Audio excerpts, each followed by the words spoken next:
victims of this killer virus. 600,000 lives had ended too early.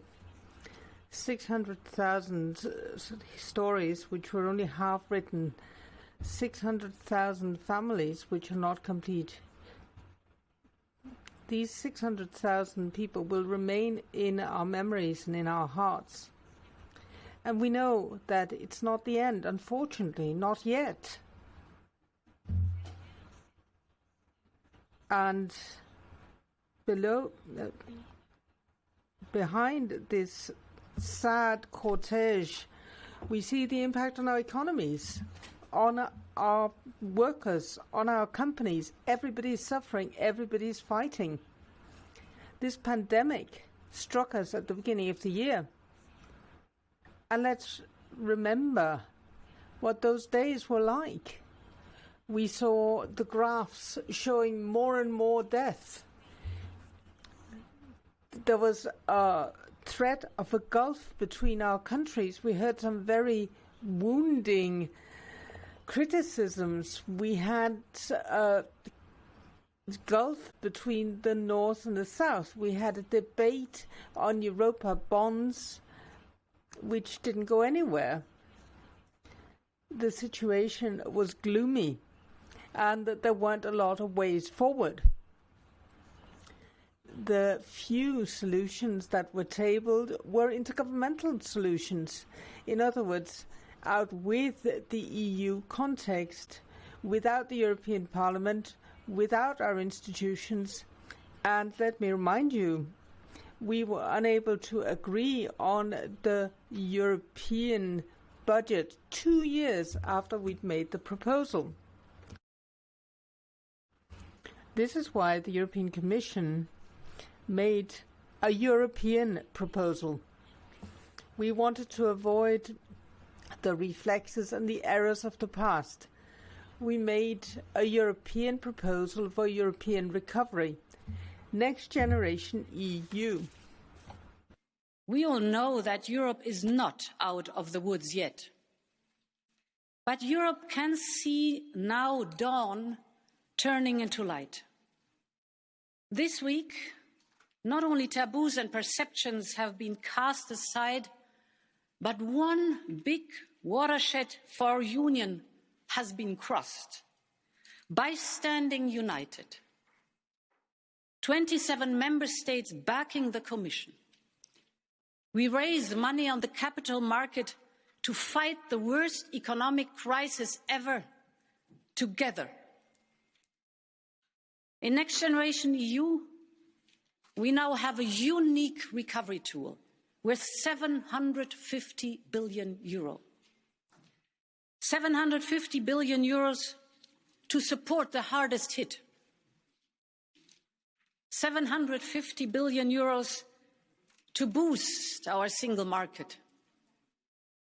750 billion euros to invest in the European Green Deal, in digitization, in the modernization of our single market, in resilience. Of course, 27 countries agreeing something on this scale and of this unique nature is a challenge.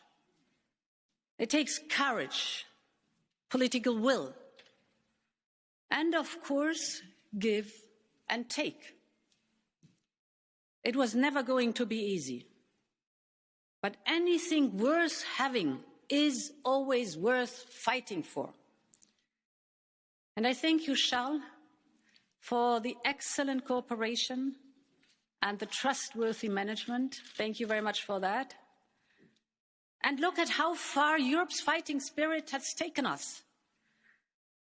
It is not long ago that some asked for no grants, loans only. But today, we have an agreement that Next Generation EU will have 390 billion grants, topped by 360 billion in loans. And yes, there are fewer grants than the Commission and the Parliament argued for. But from where we started, this is an enormous achievement And this is big enough to make an enormous difference. It will invest in reforms linked to our European priorities, in line with our country-specific recommendations.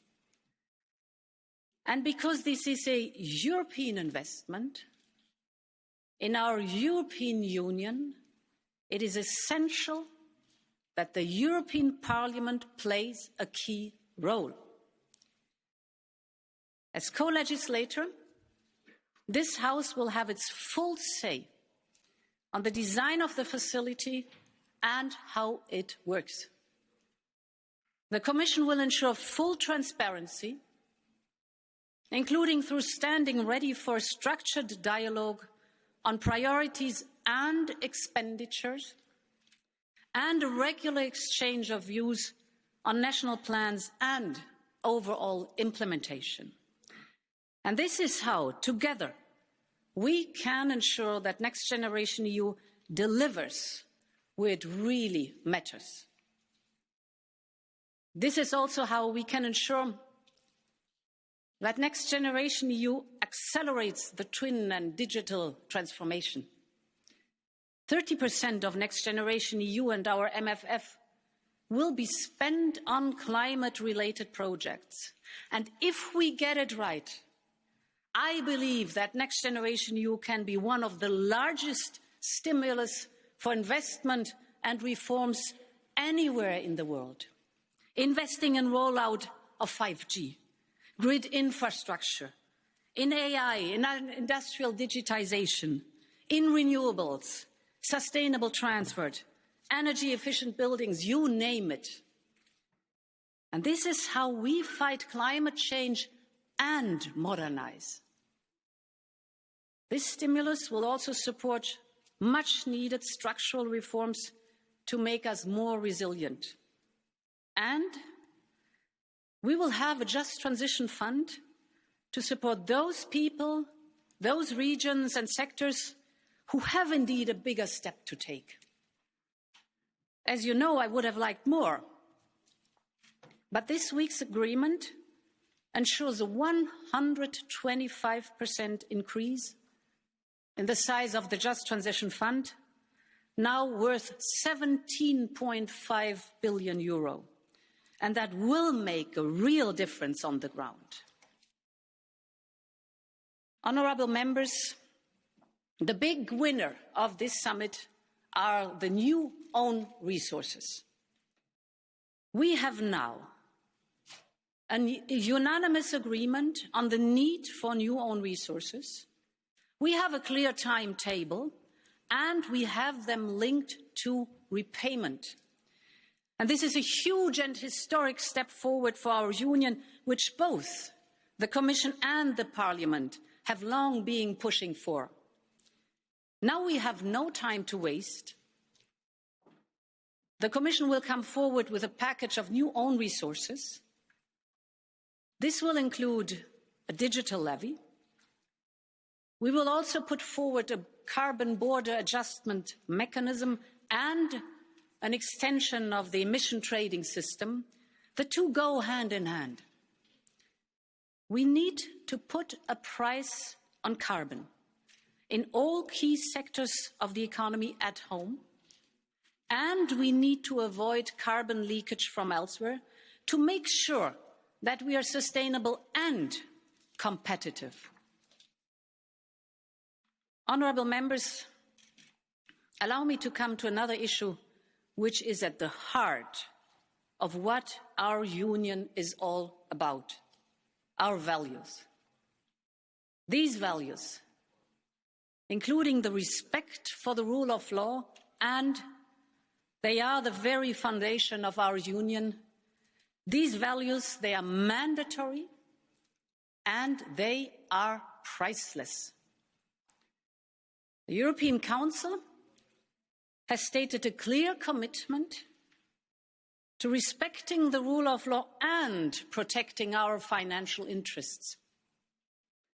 And I not only strongly welcome this, also because it is of utmost importance, with even more public money on the table than ever before, with Next Generation EU, But against this background, the Commission will now follow up.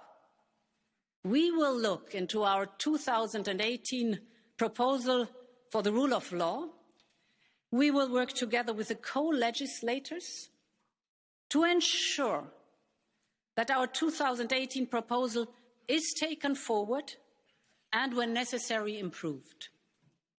Protecting our budget and the respect for the rule of law go hand in hand. And we must also do everything we can to protect European money by stepping up the fight against fraud. This means having the right controls in place, including a database that puts us in the position to know who the final beneficiaries of EU funding are. And we will work closely with the Parliament to make this happen in the next weeks and months. Honourable members, I started by saying that the European Council's agreement provided the light at the end of the tunnel. But with light also comes shadow. And in this case, the shadow is in the form of a very lean long-term EU budget. There are regrettable and painful decisions on many programs which have crucial European added values. I am thinking of Horizon, our essential health programme, of InvestEU. Yes, all these have been increased, but certainly not as much as we would have liked. And I believe the size of our external funds, in particular, is really concerning. And we should always remember that the value of EU programs far outweigh their costs. Yes, we managed to avoid even further cuts, as some member states wanted. But this MFF is a difficult pill to swallow. And I know this House feels the same way.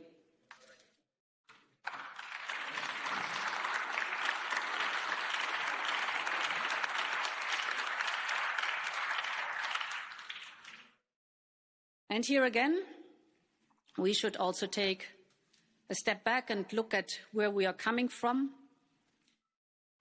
Before we even started, this budget had a hole of around 70 billion euros because of Brexit, with one big member state less contributing. Good news is that we have managed to plug almost all of that gap. That means that every country has to pay more. And when you put Next Generation EU on top, we now have a massive and unprecedented financial firepower, 1.8 trillion. That is almost 13% of our EU 27 GNI. And MFF and Next Generation EU together will increase the percentage of modern policies to over 50%. Just look around the world to see who else can say the same as us. Meine Damen und Herren, ladies and gentlemen, etwas Historisches für Europa zu erreichen. Der Druck der Krise hat Türen geöffnet, die ganz, ganz lange verschlossen waren. Und so traurig der Anlass. We have the chance to do something historical for Europe. This crisis has broken open doors which have been closed for a long time. 10 years ago, in the financial and euro crisis, we managed to save the euro and the union from falling apart. But the internal price of that was terrible. We had our economies developing in different directions. Young people had to leave their homes in the search of work and a future. There were more and more debts between countries, and those scars are still visible today. Now we're doing something completely differently, and we're doing a lot, I believe, in a better way. 750 billion euro, most in the form of grants, is a great sign of solidarity. Next Generation EU is much more than just money. In past crises, the member states worked around the EU institutions because there was a lack of confidence. That meant that there was no influence, and the European Parliament had no influence and no way of shaping policy. This is different. This time we're moving towards a common solution, partly because the Commission has really worked towards this and has made a very wise proposal. Next Generation EU will enable all member states to help their companies and their people in the same way, without cutting off the air supply to the national budgets.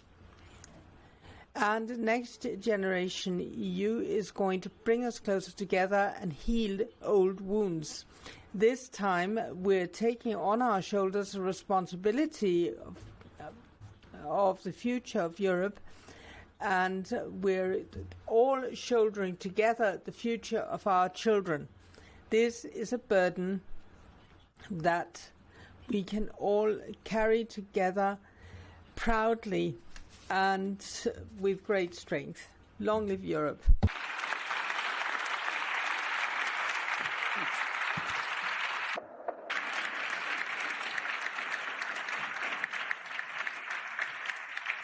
Grazie. Thank you, President von der Leyen.